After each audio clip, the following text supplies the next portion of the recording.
जय हिंद बच्चों। देखो अभी आप लोग को जो है इसके पहले क्या बताए थे, स्वर वर्ण और व्यंजन वर्ण के बारे में बता दिए थे ने। अभी ध्यान दीजिएगा आप लोग, ठीक है ने। अभी अन्य वर्ण के बारे में बताते हैं, स्वर वर्ण और व्यंजन वर्ण के अलावे है, ठीक है ने। आज है इसका जो है कि कल जो है वीडियो लास्ट कर देंगे। और अब ध्यान दीजिएगा, 3 दिन जो है हिंदी ग्रामर और 3 दिन इंग्लिश ग्रामर बताएंगे, ठीक है ने। आप लोग ध्यान दीजिएगा इसको। देखिए यहाँ अन्य क्या है, अन्य वर्ण जो है, यहाँ देखिए क्या अन्य वर्ण। देखिए अयोग्य है ने, स्वर और व्यंजनों के अतिरिक्त हिंदी में वर्णमाला में 3 वर्ण और भी होते हैं, ठीक है ने। देखो ये क्या है, अ पर ये चंद्र बिंदु हो गया, अंग हो गया, अ हो गया, है ना। ये तो आप लोग आई में पढ़े होंगे ने। बोलते क्या नहीं, पढ़ते हैं ना जी। Yes sir. हाँ धीरे बोलिएगा। और ये जो है अ पर क्या है, चंद्र बिंदु हो गया। देखो इधर चंद्र दे करके इसमें बिंदु दे देते हैं ना। वो जैसे और अर्ध चंद्र होता है जिसमें बिंदु नहीं होता है, ठीक है ना। तो ये देखिए अयोग्य है ना, ये 3 जो है इसको समझ लीजिए। ये जो है स्वर और व्यंजन वर्णों के अतिरिक्त हिंदी में 3 वर्ण और है, ये सबको पहचान लीजिए आप। जो 3 वर्ण और है और भी होते हैं, ये क्या हो गया, अपर ऊपर चंद्र बिंदु, अंग और अ हो गया, ठीक है। अब यहां देखिए अनुनासिक, ये जो चंद्र बिंदु है इसका जो स्वर, ये ऐसे क्या है, ये स्वर के बाद आता है, ये भी समझिए ने। ऐसे स्वर जिसका उच्चारण, देखिए चंद्र बिंदु का उच्चारण क्या होता है, नाक और मुंह से होता है ना। चंद्र बिंदु का उच्चारण किससे होता है, नाक और मुंह से होता है, याद रखिएगा। जैसे माँ है ना, आंख, ठीक है ने। देखिए नाक पर भी, मुंह से भी निकल रहा है।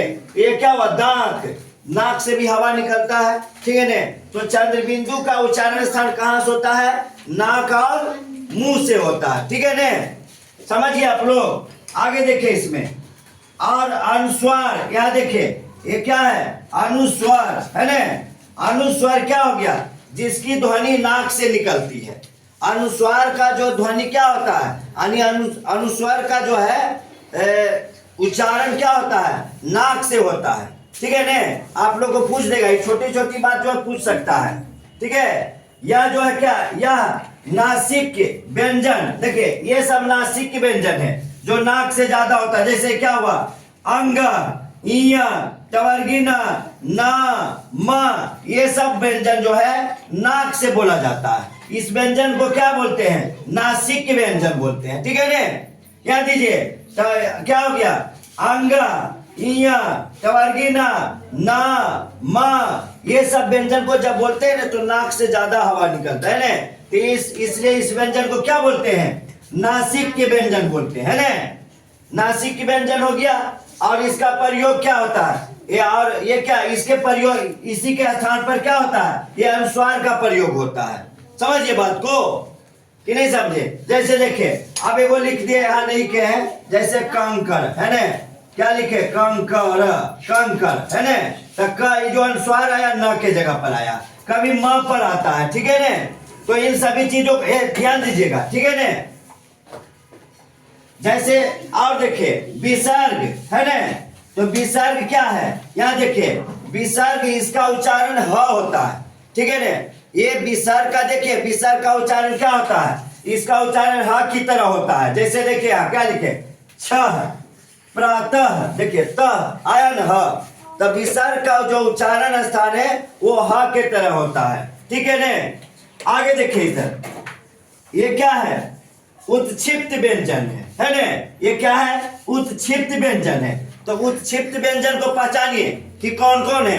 ये देखिए र और ह है ना, ये पढ़ते हैं ना जी, र क्या बोलते हैं, र और ह है ना।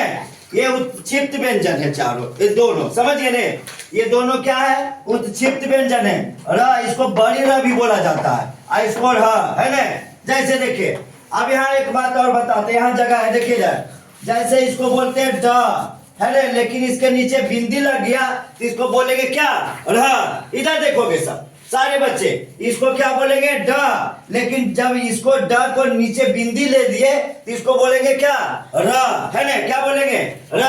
और इसके बाद क्या है, ये बिंदी जब क लिखते हैं यहाँ क्या है, जब यहाँ साइड में बिंदी हो गया तो इसको बोलते हैं, क्या बोलते हैं, अंग, है ना। देखिए तीनों, देखिए ये हो गया ड, और जब ड के नीचे बिंदी हो गया तो इसको बोलेंगे क्या, र, ठीक है ना। और जब इसको क्या हो गया, इसके जब क्या हो गया, बगल साइड में बिंदी हो गया तो अंगा बोलते हैं, क ख ग घ अंगा बोलते हैं ना जी। अब यहाँ देखिए इसको क्या बोलते हैं, ये ढ, लेकिन ढ के नीचे जब बिंदी हो गया तो ढ़ हो गया, क्या हो गया, ढ़। इसमें र का उच्चारण भी आ जाता है, र हो गया, ठीक है ना। या देखिए ये ढ हो गया और इसके बिंदी हो गया, क्या हो गया, ये ढ़ हो गया, ठीक है। कोई दिक्कत तुम लोग, आप लोग को समझने में नहीं। आगे देखिए, अब यहाँ क्या है, संयुक्त व्यंजन, है ना। संयुक्त व्यंजन मतलब क्या, जो दो व्यंजन से मिलके बना है ना।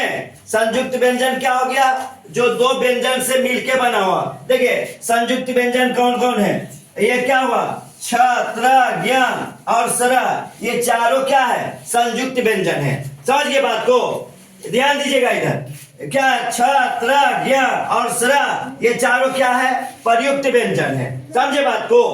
और देखिए यहाँ आपको संयुक्त व्यंजन पूछेगा तो ये चारों को पहचान लीजिए, है ना। ऐसे भी छ, त्र, ज्ञ और सर को संयुक्त व्यंजन कहते हैं, ठीक है।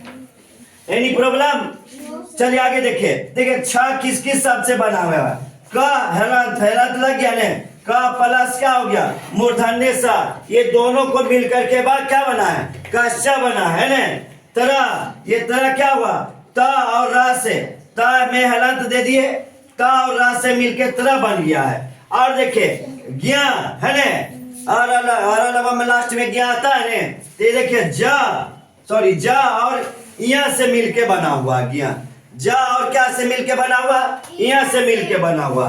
सरा जो क्या है, तालबे सा में हलंत लग गया और रा से मिलके बना हुआ है। देखिए जब दो अक्षर से, ये दो अक्षर मिलके जब एक अक्षर बनता है तो यहाँ देखिए समझ लीजिए, जैसे यहाँ देखिए क्या है, जैसे यहाँ लिखते हैं प्र, है ना, तो जो पहले उच्चारण हो रहा है वो संयुक्त लेटर होता है। क्या होता है, पहले जो उच्चारण होता है पर, है ना, प्र, समझिए बात को। पहले जो उच्चारण क्या होता है, पहले जो उच्चारण होता है वो संयुक्त माने आधा अक्षर होता है। समझे बात को, क्या होता है, आधा अक्षर होता है, समझे। यहाँ ध्यान दीजिएगा।